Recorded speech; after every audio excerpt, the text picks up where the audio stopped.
कक्षा 9 के विद्यार्थियों का हार्दिक अभिनंदन और स्वागत। आज हम जो है अध्ययन करेंगे हिमालय पर्वत का। तो हम देखेंगे हिमालय पर्वत जो है इधर सिंधु नदी से लेकर और यहाँ जो है ब्रह्मपुत्र नदी जो है यहाँ तक जो है ये फैला हुआ है। इस प्रकार जो है एक अर्धवृत्ताकार आकृति के रूप में जो है ये फैला हुआ है। तो इसके हम देख चुके हैं कि हिमालय जो है सिंधु नदी से स्टार्ट है और ब्रह्मपुत्र नदी जो है वहाँ तक फैला है। और इसको भी जो है ऊपर से नीचे अगर देखा जाए तो तीन भागों में बांटा गया है। तो ऊपर का जो भाग जो है ये महान हिमालय है, फिर उसके बाद हिमाचल हिमालय है और उसके बाद का जो भाग जो है वो शिवालिक श्रेणी है। तो इस प्रकार हम हिमालय के बारे में अभी सामान्य जानकारी प्राप्त की है। अब किताब में जो दिए गए हैं वो आगे देखेंगे।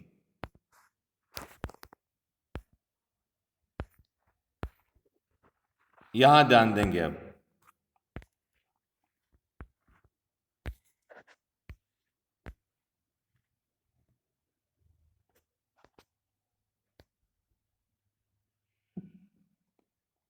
ये पश्चिम से लेकर पूर्व में आपको भी बताया था कि सिंधु से लेकर जो है ब्रह्मपुत्र तक जो है फैला हुआ है। विश्व की जो ऊंची पर्वत श्रेणियां हैं वो इसी भाग में स्थित है।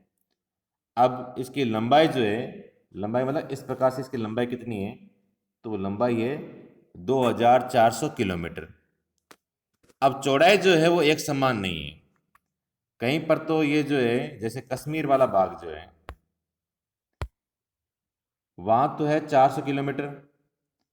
अरुणाचल प्रदेश जो है वहां पर है 150 किलोमीटर। तो कहने का मतलब क्या हुआ कि कहीं तो इसकी जो चौड़ाई है वो अधिक मात्रा में और कुछ स्थानों पर जो इसकी चौड़ाई जो है वो कम मात्रा में है। और हम देखेंगे कि पश्चिम जो भाग है उसकी अपेक्षा जो है पूर्वी भाग की ऊंचाई जो है अधिक विविधता जो है पाई जाती है। अपने पूरे जो है देशांतरीय विस्तार के साथ हिमालय को जो है तीन भागों में बांटा गया है, ये पहले बता चुके हैं। अब याद ध्यान दीजिए इन श्रृंखलाओं के बीच बहुत अधिक संख्या में घाटियां पाई जाती है। अब एक बार यहाँ ध्यान दीजिए, इसका मतलब क्या हुआ, जैसे कोई श्रृंखला ऐसे पहाड़ी चल रही है तो पहाड़ी का ये जो बीच का जो भाग जो होता है इनको हम क्या कहते हैं, घाटियां कहते हैं। तो यहाँ पर घाटियां जो है ये भी बहुत अधिक मात्रा में जो है पाई जाती है। सबसे उत्तरी भाग में स्थित श्रृंखला को जो है महान या आंतरिक हिमालय कहते हैं। तो मैंने तीन तरह के नाम बताए थे आपको कि महान या आंतरिक जो होता है ये सबसे ऊपरी वाला भाग होता है और उसके बाद आएगा वो हिमाचल होगा और उसके नीचे जो होगा उसके बारे में बताया था शिवालिक श्रेणी के नाम से जानते हैं। तो सबसे ऊपरी भाग जो है उसको या तो कहेंगे महान या आंतरिक हिमालय या इसको हिमाद्री भी कह सकते हैं। तो तीन नाम इसके बताए गए हैं, महान, आंतरिक हिमालय और हिमाद्री। और ये क्या है, सबसे अधिक सतत श्रृंखला है, लगातार लंबी चलने वाली श्रृंखला है। अब ऊंचाई बताएगी कि भाई लगभग जो है कितनी ऊंचाई वाली जो है इसमें जो है शिखर है। तो शिखरों की जो ऊंचाई जो है उनका औसत अगर देखें तो वो औसत जो है वो है 6000 मीटर। और एक बात हमेशा ध्यान देना कि जो इस प्रकार से जो शिखर दिए गए हैं ऊपर तक, नीचे से लेकर ऊपर तक जो पहाड़ जो होते हैं, कोई 8848 सबसे अधिक है, कोई 3000 भी हो सकता है। लेकिन अगर उनका औसत निकाला जाए तो अधिकतम जो इनकी औसत ऊंचाई जो होती है इस श्रेणी के अंदर उनकी ऊंचाई है 6000 मीटर और ऊंचाई हमेशा मीटर के अंदर होगी। अब कुछ दिए गए हैं, हमें दो बात ध्यान देनी है।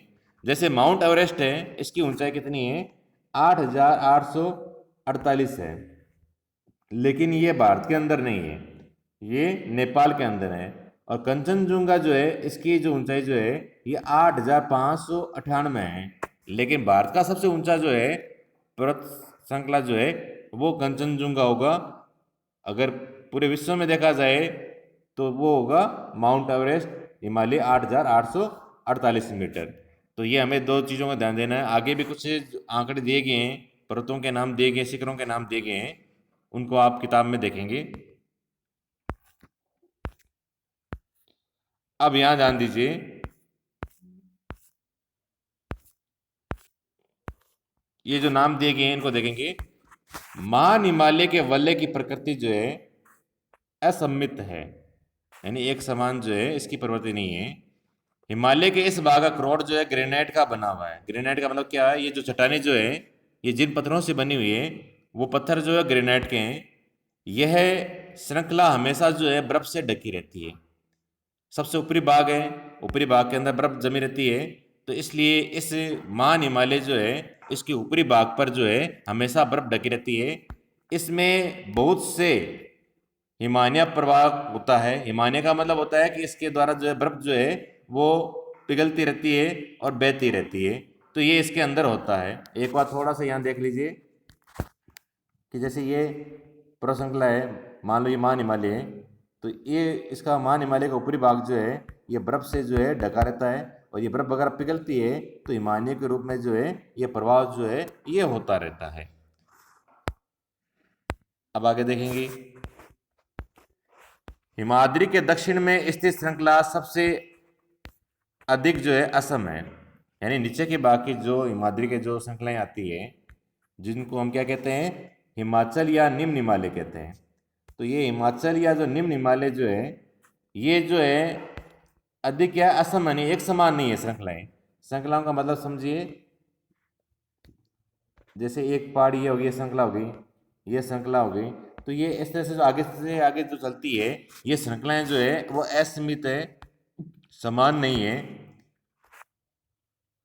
और इसको हम क्या कहते हैं, हिमाचल या निम्न हिमालय। तो पहले ऊपर महान हिमालय आ गया, और महान हिमालय के ठीक नीचे जो पर्वत श्रृंखलाएं हैं उनको हम क्या कहते हैं, हिमाचल या निम्न हिमालय के नाम से जो है ये जानी जाती है। इन श्रृंखलाओं का जो निर्माण जो है वो मुख्यतः किन से हुआ है, अत्यधिक संपीड़ित तथा परिवर्तित शैलों से हुआ है। ये जो हम जानते हैं कि अधिक दबाव की वजह से और चट्टानों में जो परिवर्तन हुआ था उसके वजह से इसका निर्माण हुआ है।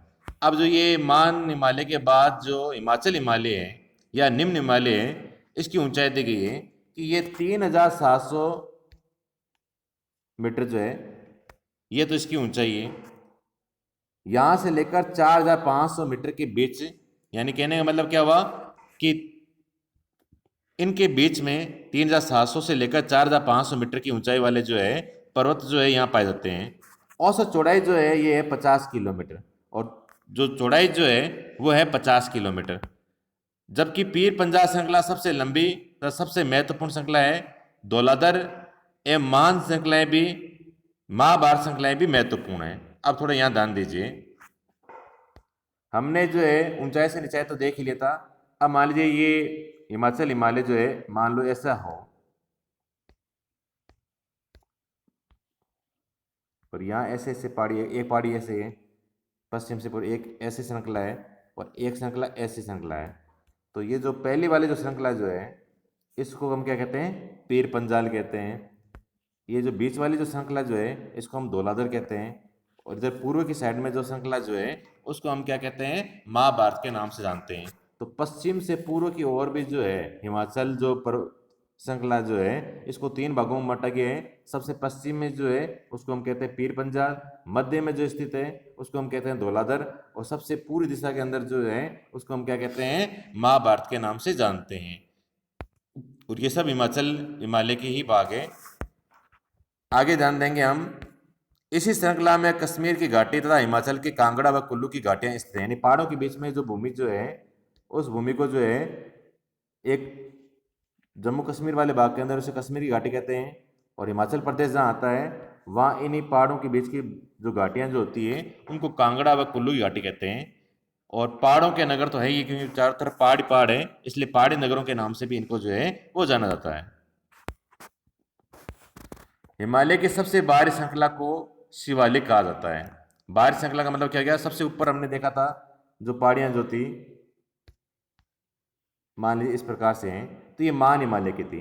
इसके ठीक नीचे जो आती है वो आती है हिमाचल हिमालय, और हिमाचल हिमालय के सबसे बाहर का जो श्रृंखला जो है, यानी सबसे नीचे का जो भाग जो है वहाँ पर जो पर्वत श्रृंखलाएँ आती है वो शिवालिक के नाम से जानी जाती है।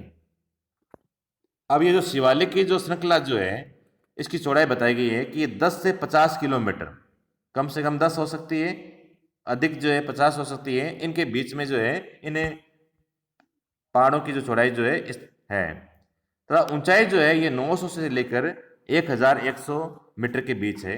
ये श्रृंखलाएं उत्तर में स्थित मुख्य हिमालय की श्रृंखलाओं से नदियों द्वारा लाई गई असंपीड़ित अवसादों से बनी है। अब ध्यान दीजिए, ये जो शिवालिक श्रृंखलाएं जो बनी है वो कैसे बनी है। जैसे ऊपर जो है वो मान लो महान हिमालय है, महान हिमालय के बाद में जो है हिमाचल हिमालय, और उसके बाद जो है शिवालिक आता है। तो महान हिमालय और हिमाचल हिमालय की तरफ से जो नदियाँ वगैरह आती है वो अपने साथ जो मिट्टी वगैरह लेके आती है, उनके द्वारा जमने से जिन श्रृंखलाओं का निर्माण होता है वो शिवालिक श्रृंखलाएं कहलाती हैं। तो ये अवसादों से बनी हुई है। ये घाटियाँ जो है बजरी और जलोढ़ की मोटी परत से ढकी हुई है, क्योंकि जल के साथ में जो है मिट्टी आते हैं या छोटे छोटे जो है पत्थर के टुकड़े आते हैं। तो जो महीन जो मिट्टी के साथ पत्थर के टुकड़े होते हैं उन्हें हम बजरी कहते हैं, और जलोढ़ का मतलब क्या हो गया, जल के साथ आने वाली मिट्टी के। तो ये वाला जो भाग है शिवालिक वाला जो है ये बजरी और जलोढ़ की मोटी परत से जो है बना हुआ है। अब निम्न हिमाचल तथा शिवालिक के बीच स्थित लंबोद घाटी को जो दून के नाम से जाना जाता है, कुछ प्रसिद्ध दून जो है उन्हें देहरादून, कोटली दून और पाटली दून कहते हैं। अब थोड़े यहाँ समझिए, जैसे ये मान लीजिए हिमाचल हिमालय है, इधर मान लीजिए शिवालिक हिमालय है। अब यह वाली जो भाग जो होती है ये घाटियाँ होती, ये वाली भाग भी जो है घाटियाँ होती है, यानी पहाड़ों के बीच का जो भाग जो है घाटियाँ होती है। अब हिमाचल और हिमालय इनके बीच में लंबवत ऊपर से नीचे की ओर जो है जो घाटियाँ बनी हुई है उनको क्या कहते हैं, उनको जो है दून के नाम से जाना जाता है। ऊपर से नीचे की तरफ जो घाटियाँ बनी होती है यानी पहाड़ों के बीच के जो भाग जो होता है उनको हम क्या कहते हैं, दून कहते हैं, लंबवत जो होती है। अब ऐसे जो दून बने हुए हैं लंबवत ऊपर से नीचे की ओर जो है उनके नाम जो है देहरादून, कोटली दून और पाटली दून, ये इनके नाम है। तो हमें ध्यान देना है नामों की ओर भी, देहरादून, कोटली दून और पाटली दून। तो इस प्रकार हमने आज जो है हिमालय के जो 3 भाग जो है ऊपर से नीचे की ओर जो है, जिसमें महान हिमालय है या हिमाद्री कह दीजिए, बीच का जो भाग जो है हिमाचल हिमालय है, और सबसे नीचे का भाग जो है शिवालिक जो हिमालय है उनके बारे में देखा है। महान हिमालय के बारे में हमने देखा था कि उसके ऊपर जो है बर्फ वगैरह जमी रहती है और वो बर्फ जो है प्रवाहित होती रहती है। हिमाचल हिमालय को हमने 3 श्रेणियों में बांटा था, और उसके बाद जो है शिवालिक जो है वो जो है बजरी और मिट्टी से बनती है, जो ऊपर से नदियां जो अपने साथ में लेके आती है। साथ में ही इनके अंदर जो है ऊपर से नीचे जो घाटियां बनी हुई है उनको हम दून कहते हैं। देहरादून, कोटली दून और पाटली दून जो है इसके उदाहरण हैं। धन्यवाद। आज जो पढ़े हैं वो अच्छी प्रकार से जो है एक बार पढ़ेंगे।